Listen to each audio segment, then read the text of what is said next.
Let's get right to the White House. NBC's Chuck Todd is there. Chuck, good morning to you. Well, good morning, Savannah. It's still damage control mode for the White House, but they're trying to stay in front of these three controversies that have basically hit the pause button on the president's agenda. But aides say the president's keeping things in perspective and believes this is just a blip. He'll bounce back.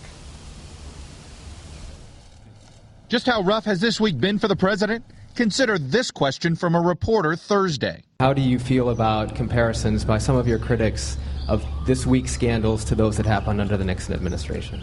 Well, yeah, I'll let you guys engage in those comparisons. Nixon comparisons aside, during a rainy news conference, Mr. Obama promised to clean up the IRS following its targeting of conservative groups. And the IRS announced the retirement of the official who oversaw the division responsible for that targeting.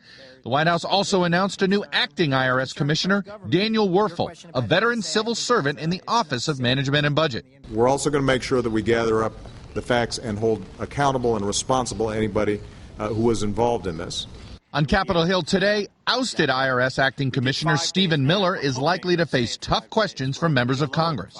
Mr. Obama also addressed the Justice Department's decision to subpoena Associated Press phone records, saying while he respects freedom of the press, national security was at stake. I don't think the American people would expect me as commander-in-chief not to be concerned about information that might compromise their missions or might get them killed. On Benghazi, the president tried to move past the talking points controversy. I've directed the Defense Department to ensure that our military can respond lightning quick in times of crisis. In the end, aides say Mr. Obama does not feel under siege this week.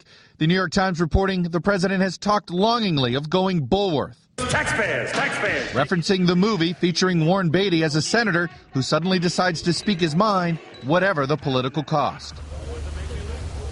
And aides tell me that in meetings this week about how to handle these bubbling controversies, the president has deflected the idea that it's been a bad week. Matt, he said, you know what a bad week was? A bad week was when there was oil flowing into the Gulf of Mexico. A bad week is when 4 Americans were killed in Benghazi. This isn't a bad week. All right, Chuck Todd at the White House. Chuck, thank you very much.